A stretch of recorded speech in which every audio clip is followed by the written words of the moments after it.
सर्वेभ्यो देवेभ्यो नमः सर्वेभ्यो ब्राह्मणेभ्यो नमः विद्युद्विषेकाय श्रीमन्महागणाधिपतये नमः एकत्रं प्रधानदेवताय भगवते श्रीद्वारपुरुषोत्तमाय लक्ष्मीनारायणाभ्यां नमः ओम तुमकश्चैकदन्तश्च कपिलो भजगर्गाः लम्बोदरस्य विरलो धननाथो धनयिताः ओम चैतुर्राजक्तो भानुचन्द्रो गजाननाथादिशैतानि नामानि यापणि कुर्यादते पूजारम्भे विवाहे च विशेषे वर्धने तदा सङ्ग्रामे सङ्घटितो विग्रहस्तुत्वन्यायते शुक्लां वरदरन्ध्रेलो सतिवर्णं तरुणां प्रसन्नावरणं ध्याये सर्वविघ्नोपशान्तये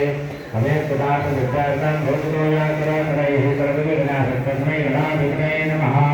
सर्वमङ्गलमाङ्गल्ये शिवे सर्वार्थसाधिके शरण्ये त्र्यम्बके गौरी नारायणि नमोऽस्तुते सर्वदा सर्वकार्येषु नास्ति कालमङ्गलमेषां हृदयस्थो भगवान् मङ्गलाय तनोहरि तदेव